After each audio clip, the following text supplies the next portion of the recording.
सुभद्रा का हरण करना आसान था, परंतु द्रौपदी से उसका परिचय कराना जानलेवा काम है। और सुभद्रा उलूपी या चित्रांग गदा नहीं थी कि उसे द्वारिका में छोड़ जाता। सुभद्रा तो एक मानपत्र की भांति थी, जिसे द्वारिका में छोड़कर वो यदुवंशियों का अपमान नहीं कर सकता था। जाहिर है कि वो ये बातें नई दुल्हन को नहीं बता सकता था। उसने सोच लिया कि ये समस्या इंद्रप्रस्थ पहुंचने के बाद स्वयं ही अपना समाधान खोज लेगी। तो इंद्रप्रस्थ पहुंचकर उसने युधिष्ठिर और भीम के चरण छुए, नकुल और सहदेव को गले लगाया, परंतु भाइयों ने इस विषय में सहायता करने से साफ इनकार कर दिया।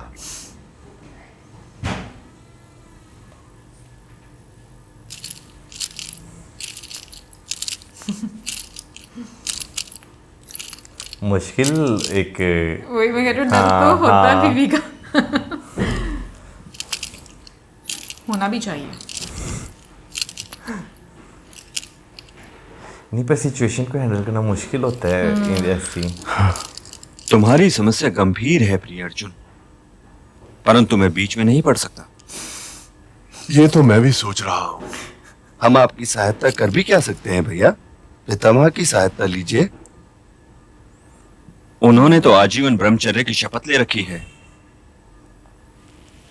तो वे भला वैवाहिक जीवन की समस्याओं में क्या सहायता कर पाएंगे? मेरे विचार में तो प्रिय अर्जुन, तुम अकेले जाओ द्रौपदी के पास, कदाचित उसी की किसी बात से कोई उपाय सूझे।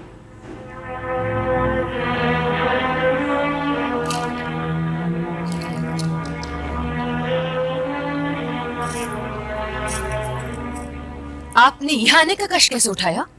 वहीं जाइए। मेरी बात तो सुनो पांचाली। मुझे पता है तुम्हें ये प्रायश्चित यात्रा बहुत त्रास आई है। जिस नगर में गए हो वहां एक एक पत्नी छोड़ाए हो, और सुभद्रा को तो साथ ही ले वाला है। ओह कुंती पुत्र, जब दूसरी गांठ लग जाती है ना, तो पहली गांठ ढीली ही पड़ जाती है।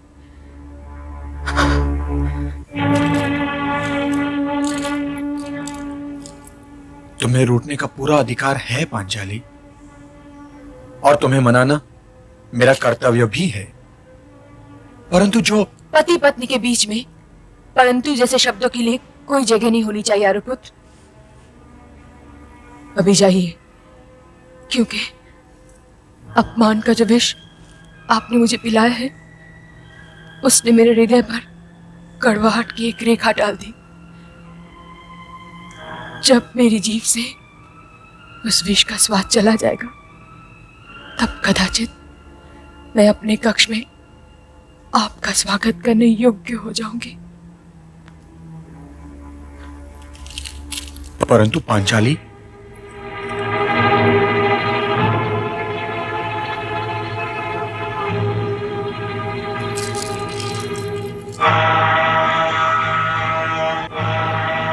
वैसे मुझे नहीं पता था कि इतना टेंशन वाला होगा सीन। तुम्हें लग रहा?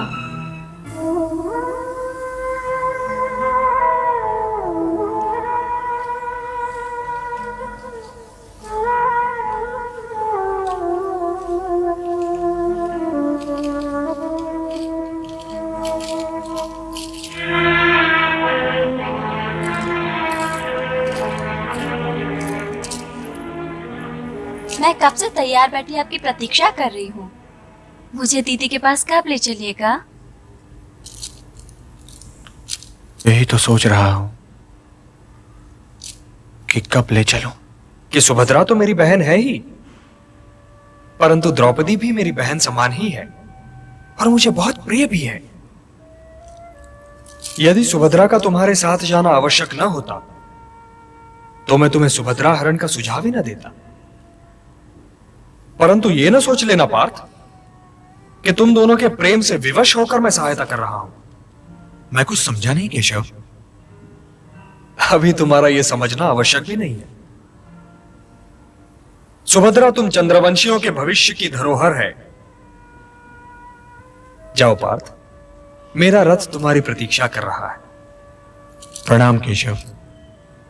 एक और बात सुन लो पार्थ, इस यात्रा में सारथी सुभद्रा को ही बनाना। सुभद्रा को?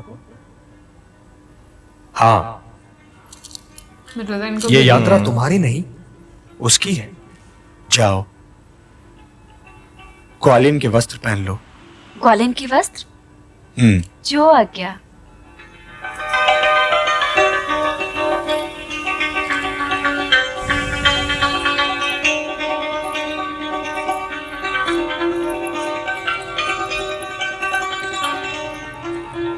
महारानी की जय हो।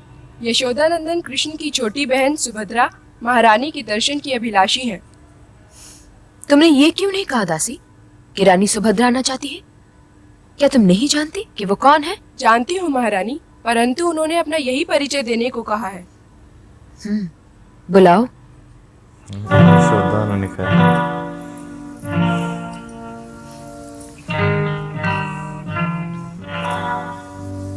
अच्छा, अब मना लेंगी ना वो।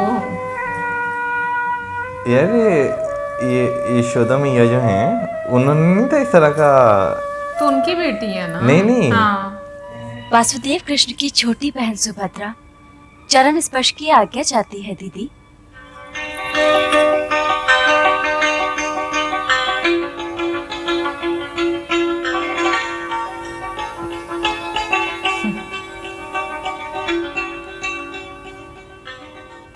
वासुदेव की बहन मेरी सौत नहीं हो सकती।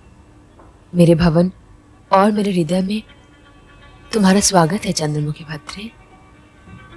मुझे ना तो आपके भवन में रहना है दीदी, और ना ही आपके हृदय में। आपके हृदय में तो यूं भी बहुत भीड़ है। मैं तो आपके चरणों में स्थान पाना चाहती हूँ। मुझे अपने चरणों में स्थान दीजिए दीदी। कृष्ण की बहन मेरी बहन है, उसका स्थान मेरे चरणों में नहीं, सदैव मेरे हृदय में होगा। दीदी, गंगा यमुना सी वो असल में समझ लग गई ना। धाराएं अनमोल द्रवित हो उठी द्रौपदी, सुन कर मीठे बोल, सुन कर मीठे बोल। अच्छा, कृष्ण जी को जो अर्जुन जी को याद आ गया ना, कृष्ण जी ने जो बात कही कि ये जो रास्ता है ना, वो जो सुभद्रा है उनका है, वो खुद ही जो है इसे काटेंगी। अच्छा, हालांकि पहले मैं ये सोच रही थी कि सिर्फ हम लोग शादी तक का सफर समझ रहे थे, बट उसके बाद का भी जो सफर है उसमें भी सुभद्रा जी का ही रोल है। और अच्छा लगा ये जानकर मुझे भी और देखकर भी कि भाई पांचाली की जो हस्बैंड है उनको काफ़ी ज़्यादा डर था इस चीज़ का कि गलत हुआ है, और उन्होंने सहायता नहीं की, क्योंकि मुझे ऐसा लगता है कि ये एक बड़ी अच्छी प्रथा उस टाइम पर, आप देखो कि जो स्वयंवर की एक प्रथा थी कि लड़की खुद चूज कर सकती है, तो वो राइट होना चाहिए। हालांकि बीच में हम लोगों ने कुछ ऐसी चीजें भी देखी जहां पर भाई जो हैं वो इस मान के साथ कि नहीं हम लोग ही करेंगे, चाहे वो रुक्मणी के साइड पर हम लोग देखें या अभी सुभद्रा की साइड पर भी देखें, बट जिस तरीके से जो परिस्थिति है वो चेंज की गई और जो महिलाएं हैं उनको उनका राइट दिया गया, ये मुझे लगता है बहुत खूबसूरत मैसेज आता है। अच्छा, वैसे जो है मुझे लगा नहीं था कि इतनी जल्दी जो है मान जाएंगी द्रौपदी जी, और मुझे दूसरा ये लगा था कि शायद जो है वो कृष्ण जी जो हैं वो शायद जो है वो समझाएंगे द्रौपदी जी को, लेकिन जो है वो जिस तरह उन्होंने एक अपना परिचय करवाया और जो है वो एकदम वहाँ पे गए कि रानी क्यों नहीं कहा, तो वो उन्होंने मुझे अपना परिचय ही इस तरह का है जाके बताने को, तो वहीं पे वो मामला सारे जो है वो सॉर्ट आउट हो गए। तो मीठे बोल, यानी कि क्लेश हैं किसी भी तरह के, लेकिन उसमें अगर आपने ख़त्म करना हो मीठे बोल बोल दें तो वो ख़त्म जो है वो हो जाता है। ट्रू, लेकिन ये है कि जहाँ पर आपके अंदर ईगो आएगी भाई हम क्यों करें, तो वहाँ पर प्रॉब्लम्स क्रिएट, फिर वहाँ पे अगला भी कहता है कि भाई हम भी क्यों करें, वहाँ पर प्रॉब्लम्स आ होती है। लेकिन सही एक चीज बात ये है है। कि तुम ये देखो कृष्ण जी जिस तरीके से गाइड करते हैं, अर्जुन वैसे वैसे फॉलो करते जा रहे हैं, तो उस वजह से जो है उनके मसले सारे मसाइल हल होते जा रहे एक हैं। अच्छा, एक करके। एक चीज हाँ मैं पूछना चाहूंगी कि अभी जैसे इस बीच में पांचाली ने बोला कि आप जहाँ जहाँ पर भी गए वहां वहां पर आपने शादी की है, मतलब ये सच है कि मतलब क्या कितनी शादियां अर्जुन ने की थी? क्योंकि मुझे तो बिल्कुल भी इस चीज का आइडिया नहीं है। कमेंट सेक्शन में जरूर बताइएगा जो हम लोगों ने मतलब आज का एपिसोड देखा, अकॉर्डिंग उसके मुझे ये फील हुआ, तुम्हें बिल्कुल, मुझे भी, है ना? हाँ। सो कमेंट सेक्शन में जरूर बताइएगा। और अगर शादियां की हैं तो फिर उनका क्या, उनको वहां पर ही छोड़कर आगे साथ नहीं लेकर आए, क्यों नहीं साथ लेकर आए, सब कुछ कमेंट सेक्शन में जरूर बताइएगा। मिलेंगे नेक्स्ट वीडियो में, सब्सक्राइब करना मत भूलना। Good bye.